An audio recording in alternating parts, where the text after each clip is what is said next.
mutsutsane nawo wonse wanditembelela, mutsutsane nawo wonse wolimbana ndine, mutsutsane nawo wonse wanditembelela, mutsutsane nawo wonse wolimbana ndine.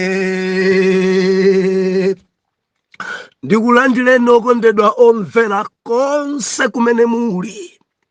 Heneleke Ichale, mtumiki wanu, believer, lero pa 6 May 2024, ulendo sabutopiki, kufunikira pa mtsogoleri wa Mulungu pamalo.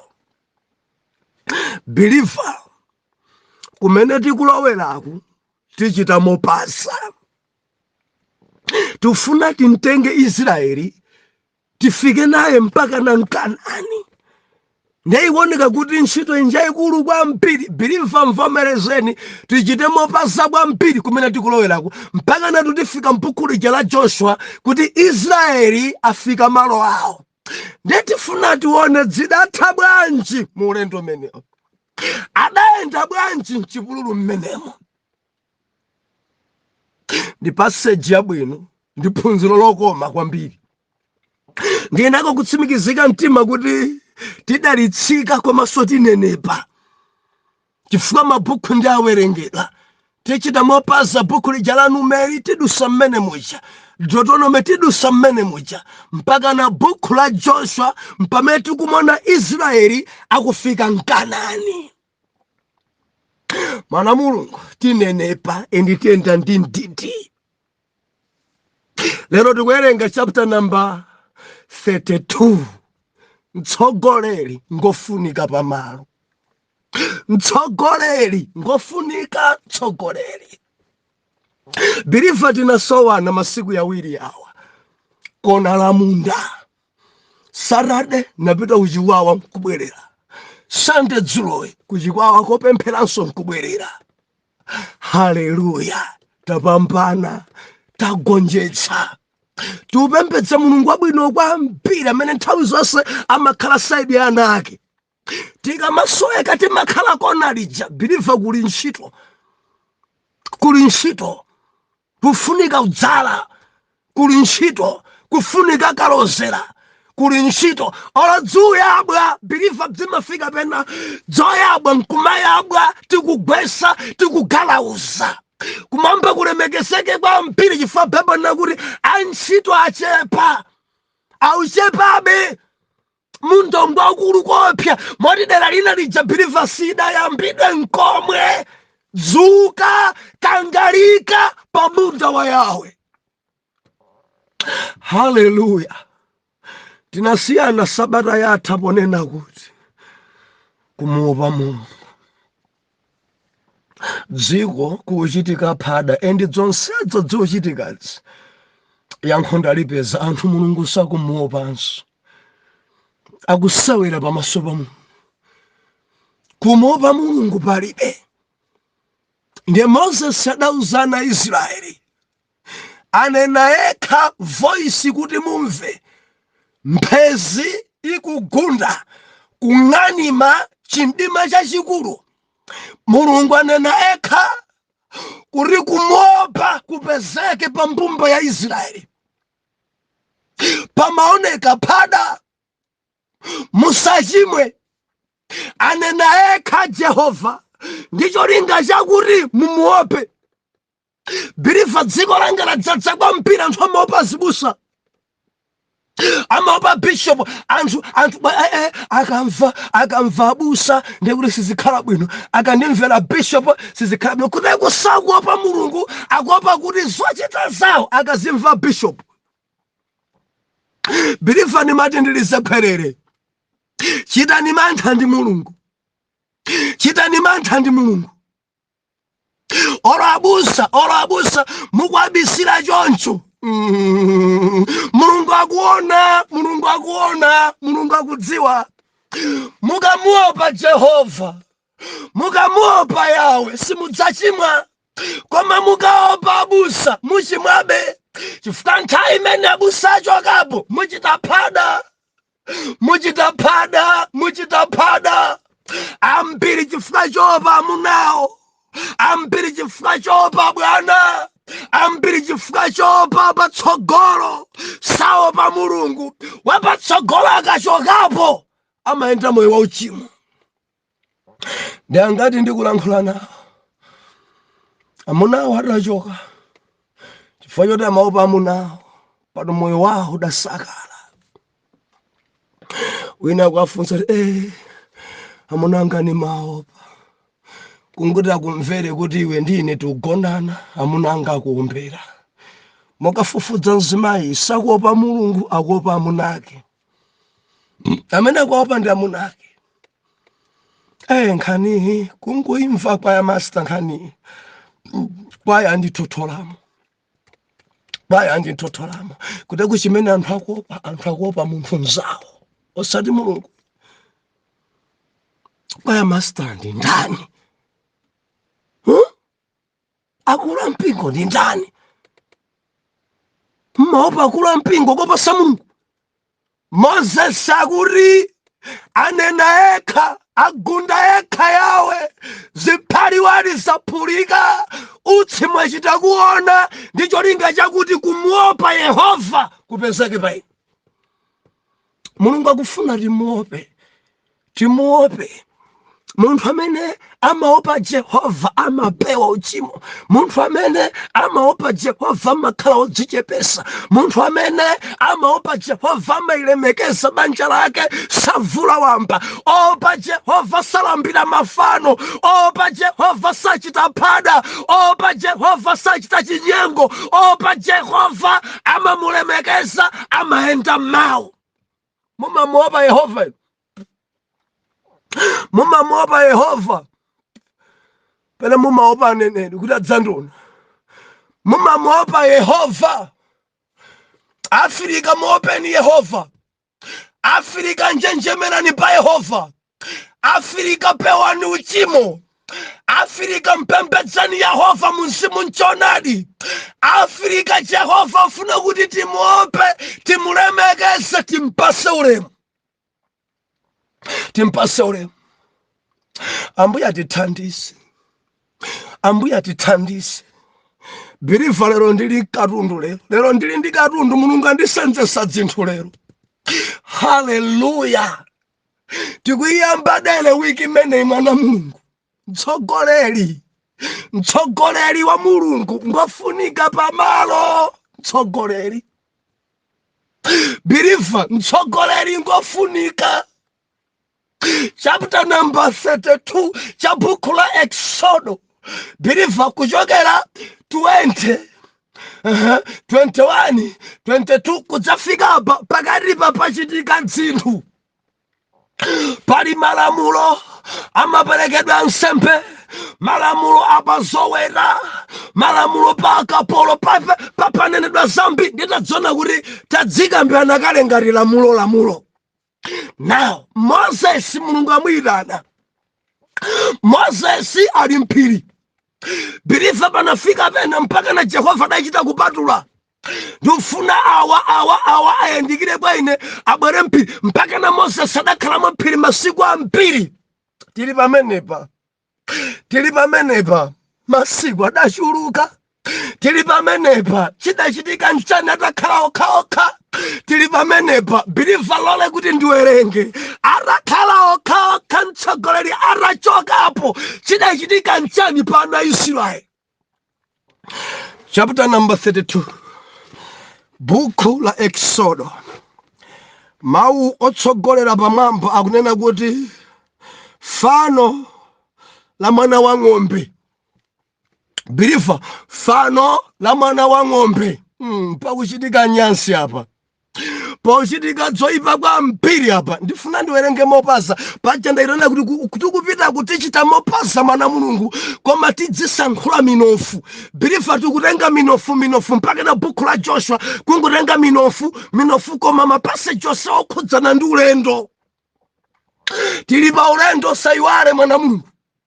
tili pa ulendo kuno si kwathu tubwerera kwathu, tili pa ulendo tikulowa tikupita mparadiso, tili pa ulendo biliva. Now tamverani minofu ili apa. Bible ikunena kuti fano la mwana wa ng'ombe.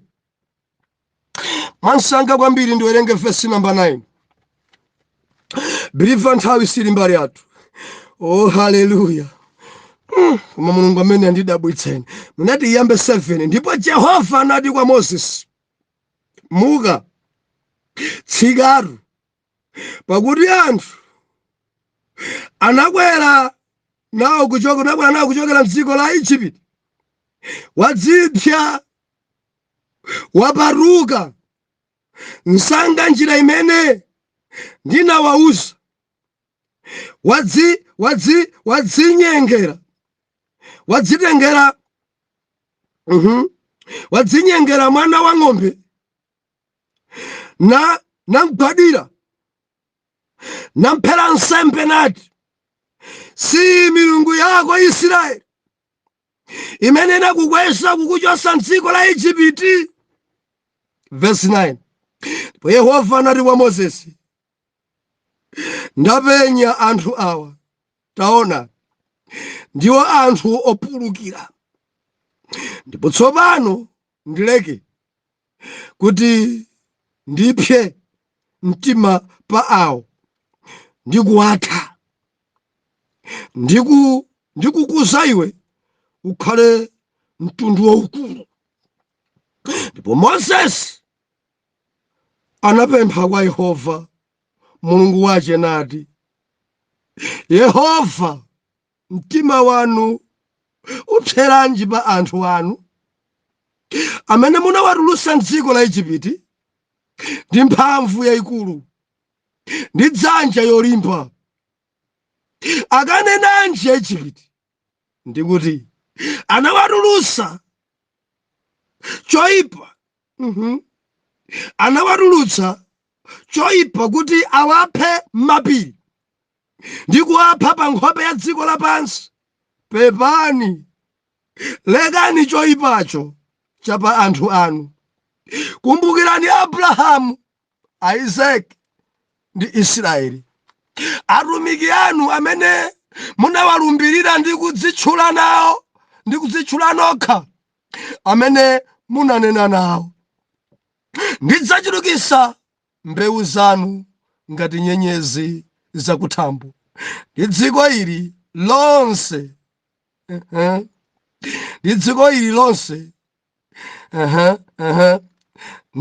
ndanenali ndidzapatsa mbewu zanu likhale cholowa chawo nthawi zonse. Ndipo Yehova analeka choyipa adanenachi kuwachitira anthu ache. Wow. Kufunika kwa mtsogoleri. Biliva, kufunika kwa mtsogoleri pamalo. Moses akundidabwitsa ine. Moses akundidabwitsa ine. Pakafunika kuwerenga kutsogoleri kundiwerengabe. Koma mwana Mulungu, mtsogoleri wa Mulungu ngofunika. Chapter number 32 chikuonetsa kuti Israeli wapambuka, wachoka pamaso pa Mulungu. Malamulo aja amene Mulungu adapasa amba kuaswa, akuaphwanya, sakuwatsata. Moses ali mphiri, Moses ali ndi Yawe pa Sinai, Moses adawatulukira, adawachokerapo, Moses anali busy ndi Yawe. Bible inena kuti ana Israeli adatsala ndi Aaroni, adali ndi Aaroni. Ndi adamuona Moses sakutsika, Moses okambirana ndi Yawe pa phiri sakutsika, Moses sakupezeka. Ana Israeli adasonkhana kwa Aaroni, dzioneka ngati Moses sakupezeka, dzioneka ngati china chake chanchitikira mphiri. mwina nkuteka mphirimu ndekuti mkulu amene ndekuti mwina mulungu ankantha konku. Aloni tufuna ife tipembedze mulungu, tufuna ife utipangire mulungu tipembedze. Mose sakupezeka pamalo. Aloni chonde Aloni Bible nakuti Aloni sadawiringule.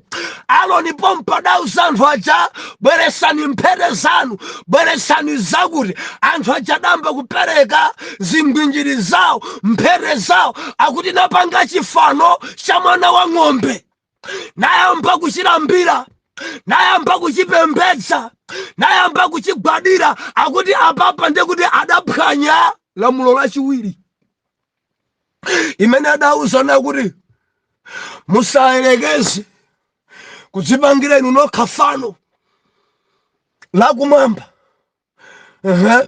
kulipembedza ilo. Anthu adapanga ching'ombe, nkuchiyimika, nkuchiyang'ana, nkumachigwadira, nkumachiphera nsembe zawo, nayamba kuchilambira ching'ombe, nayamba kupembedza chosema, nayamba kupembedza choluka, nayamba kugwadira dzimafano. Ndiye Yawe kumuza Moses, tsika. Aisraeli apambuka, Israeli ambagwadira mafano, Israeli akupembedza zopanda moyo, Israeli akupembedza zosakhala bwino. Tsika nsanga Moses, tsika. Anthu awa dzaleka liti? Anthu awa ndaona ngopulupudza, anthu awa ndaona ndi nkhutukumve. Mawu akuchoka pakamwa pa Yawe kumusa Moses. Anthu awa ndi nkhutukumve, anthu awa ngopulupudza, anthu awa ngosamva, anthu awa ngosalangizika, anthu awa ngachibwana. Mudziwa chimene Mulungu akulankhula pa verse number 9. Mulungu apsa mtima, Mulungu apsa mtima. Bible inena kuti Moses, leka ndiyapsere mtima, ndifuna ndiyaumbudze, ndifuna ndiyababade, leka ndiyapsere mtima. Akuchita phwando, awa adzandimvera liti? Adzasunga malamulo anga liti awa? Awa ndidalankhula okhadanena pa phiri paja, Moses akanena tidzamva. Lero wangutalikira kuti ndine taona zimene kuchita, lola ndiyapsere mtima, ndifuna ndiyaumbudze. Ndiye Mulungu akunena kuti Moses, anthu awa ndikuatha. Believe chimene Mulungu amafuna kuchita, amafuna aphe anthu onse kuti ayambenso mtundu wina. Believe sudanimvese plani ya Yawe, amafuna aphe Israeli onse kuti mtundu wina uyambe. Akumusa banyi Moses, awa ndikuthana nawo awa chifukwa chakupembedza ng'ombe, awa chifukwa chakulambira chosema, ndifuna ndithane nawo ndiyambe mtundu wina. Ndipo iwe Moses, ndidzakusandutsa kuti ukhale mtundu waukulu. Awa ndikuthana nawo awa, koma iweyo sindikuthana nawo. Iwe ndikukukweza, iwe ukhala pamwamba kwambiri, koma awa ndikuthana nawo. Ndipo iwe ndidzakusandutsa Moses ukhale mtundu waukulu. Mukuchimva chimene Moses akunena? Kufunika kwa mtsogoleri. Believe mtsogoleri ni ntchito. Mtsogoleri ndi ukambeza mtsogoleri wa Mulungu ali ndi ntchito pamalo. Moses anena kuti Atate, musaphe mtima ndi anthuwa, musaphere mtima anthuwa, musaphere mtima anthuwa. Dzikamveka ku Igupto dzanenanji, akamvana Farao adzanenanji. Chonde pepani, believer. Mtsogoleri amapepesera mtundu, mtsogoleri amapepesera pamalo, mtsogoleri ali ndi udindo olambira, mtsogoleri amapembedzera kuutsitsa mtima wa Yawe muukali wake, muchoipa chimene ankafuna kuchita. Mtsogoleri ali ndi udindo wokambirana ndi Yawe. Dadi musachite chimenechi. Momumva Moses zikamveka kwa Farao adzanena kuti mudawatulusa kuti mukanguwapha m'chipululu. Zikamveka mbiri yanu ikhala mbiri yanji ku Igupti. Mbiri yanu yonongeka.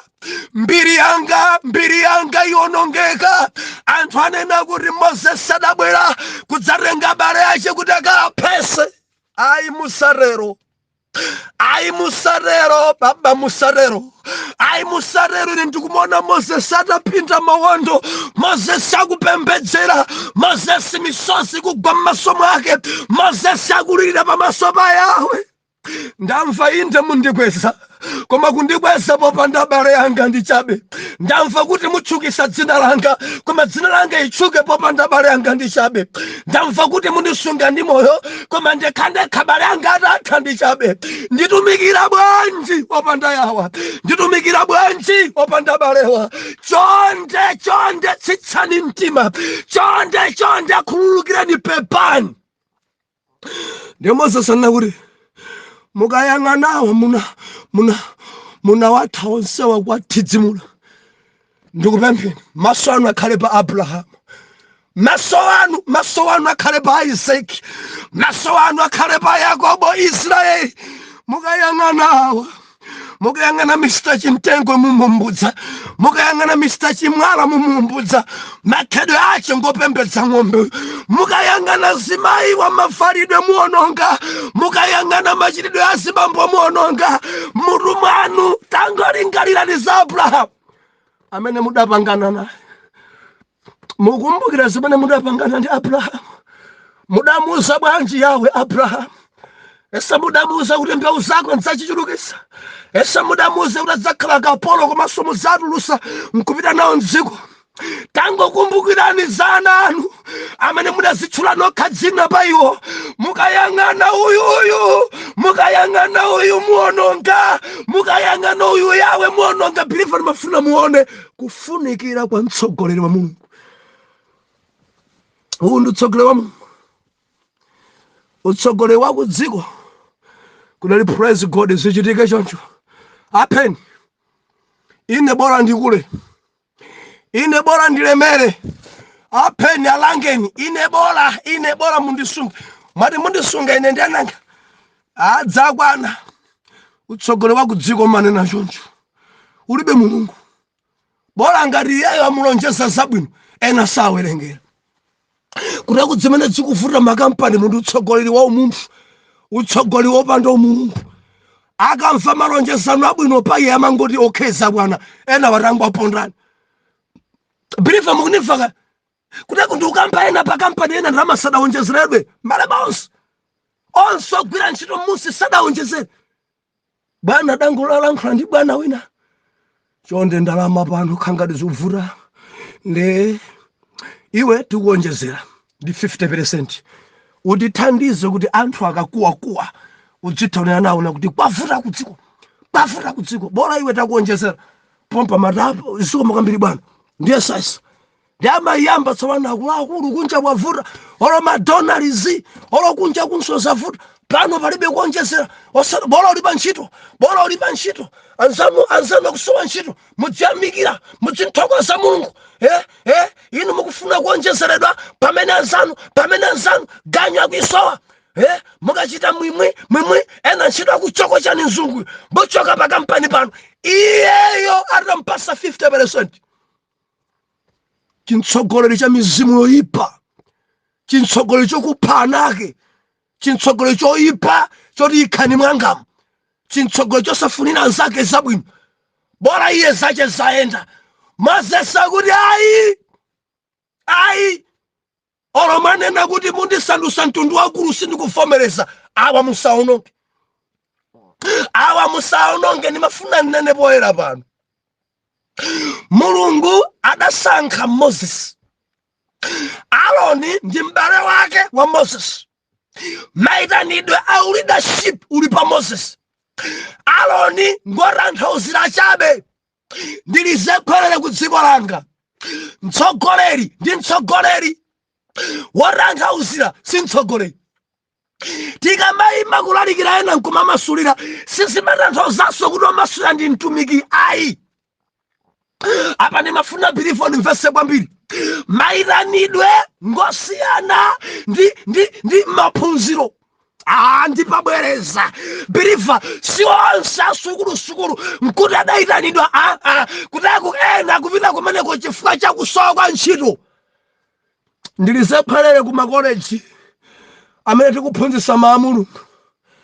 Ndi amika Ambuye kuti mafotokozedwe amamveka bwino. Si onse amene ali ku college ya mawu a Mulungu nkuti Mulungu adayitana kutsogoleri kulibe. Ndi ngochepa kwambiri amene adayitanidwa. Ndimafuna ndilankhulene ndi onse oyang'anira masukulu amenewo. Kani ma director, ma principals. Inu azauzimu. Tamverani akhoza khala wina chifukwa makoleji muli chani zomwenereza wina. Ufuna zaphunzire kuno za utumiki ukhoze mathuwa okhaokha. Alipo wina ndi mtumiki Mulungu adansankha koma sadakhoze mathu, adakhoza ma 5, adakhoza ma 6 mpaka na ma 7 mpaka na ma 8. Mora kama iyang'ana certificate yake ndi asade 8 points koma mayitanidwe ali nawo. Yehova adamuyitana koma zimasukulu zapansi pano akufuna mathutu okhaokha zotsatira zake ena amene akuphunzirawo satumiki. Kapapweteka koma ichi nchoona. Aloni si Moses. Nchifukwa chake adalandira anthu aja zosonkha zawo mphete zawo napangira chifano cha ng'ombe. Moses sakadapanga kudziwana ndi Yawe. Moses sakadapanga ndi mtumiki uyu. Moses sakadapanga Mulungu adamulongedza zambiri. Ndi m'bale wake Aloni, ndi m'bale wake wa Moses. Ndi m'bale wake ndimati ndilizephelele. M'bale wawo wa abusa si abusa. M'bale wawo wa bishop si bishop. M'bale wawo zambiri zikuonongeka chifukwa cha ubale. Abale asonkhanitsa chifano. Abale atenga ching'ombe kuchilambira mkhawo wa abusa. Chiminisita chili gwede chifukwa cha mkhawo wa bishop. Alowesa maganizo ake mkhawo wa bishop. Alowesa nzeru zake mkhawo wa bishop. Sakufunsira kumwamba mkhawo wa bishop. Akuyendera zimene anthu anena mkhawo wa bishop. Ndilizephelele. Nzawo wa abusa simbusa. Zikuonongeka zinthu. Nzawo abusa anena. A bishop ndi nzawo best friend anena. A best friend a bishop. Mulibemo utumiki wa bishop. Mulibemo cha ubusa ya mulibe. Musamale kwa mpiri ndi anzawo a bishop. Musamale kwa mpiri ndi anzawo a Moses. Musamale kwa mpiri chifukwa akhoza kuchimisa chifano. Jehova akuti ndifuna ndifafanize mtundufu. Ndifuna ndiukanthe mtundu umene ukuthera ndikuta umene. Ndipo iwe Moses ndikusandutsa ukhale mtundu waukulu. Kufunikira kwa mtsogoleri amatetezera. Mtsogoleri amapembedzera kuti anthu asafafanizidwe. Mtsogoleri amalirira pamaso pa Yawe kuti choyipa chisachitike. Mtsogoleri malemba anena kuti pansi pa verse number 14 Bible nakuti ndipo Yehova analeka choyipa adachinena. Adaleka choyipa adanenachi bwachitira anthu. Adaleka chifukwa mtsogoleri. Musamanyoza mtsogoleri. Musamanyoza mtsogoleri amakupemphererani. Musamanyoza mtsogoleri amayima pa maondo a Yawe. Amakhoza osala kudya zake zili bwino koma chifukwa cha wina. Amakhoza kusendezesa pamaso pa Yawe chifukwa cha banja lina. Amakhoza kukwera phiri chifukwa cha matenda opezeka ku ministry. Amakhoza kudzipereka ku ntchito ya Yawe. Musanyoze, musatukwane. Amamvana ndi Yawe, amalankhwana ndi Yawe. Kuteku Yawe amakhoza kusintha programu imene imanga kale chifukwa cha kudandaula, kupembedzera, kusendeza pa mtsogoleri Moses.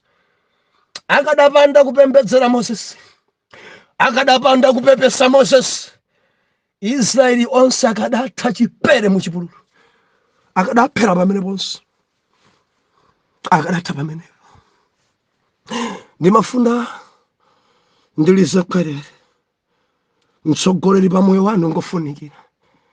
Kaya ngosaphunzira ine ndilophunzira kwambiri, koma mtsogoleri wa Mulungu pa moyo wanu ngofunikira. Ndinene kuchipaniko, mtsogoleri wa Mulungu ngofunikira kuchipaniko tadze kuuzani za kumwamba. Ndilankhula ndinu makampani, mtsogoleri wa Mulungu ngofunikira, amapembedzera kampaniyo. Ndinene ndinu maministri, magrupu a WhatsApp, atsogoleri a Mulungu ngofunikira kwambiri pamalo, amapembedzera, amadandaulira, amasendeza pa Yawe kuti zilongosoke. Mtsogoleri amayiretsa imfa, pembedzera kuti wofuna kufa safe. Mtsogoleri amatetezera. Mtsogoleri pakadapanda Moses kudali chipere ku Israeli. Mondilondole mawa bwanji. Atate, m'dzina la Yesu Kristu tikuyamikani kwambiri chifukwa mkukambirana kwanu ndi Moses mudasintha programu yokuapha ndi kuwakomera mtima. Tazindikira kuti mtsogoleri ngofunikira, tazindikira kuti nzawo watsogoleri si mtsogoleri tikuona ife pauyu Aroni, bale wawo wa mtsogoleri si mtsogoleri, ndi ngochepa kwambiri amene mumadzusa choncho. Kudziko kuno alipo mwana wa abusa ndi mbusanso, koma ngochepa. Kudziko kuno alipo nzawo wa abusa nayenso ndi mtumiki wa mphamvu, koma ngochepa. Koma ambiri nzawo wa bishop, nzawo wa abusa ngaphada olola anthu kulambira ng'ombe. Atate ziko lofa mmalemekeza atsogoleri wanunso, mtumiki uyu mulemekezeni, mtumiki nzanga uyu mulemekezeni. Uyu amene kugwada kupembedzerayo akufuna ntchito yende. Jehova mvereni monga mudamvera Moses. M'dzina la Yesu wana mtima kuti amen and amen.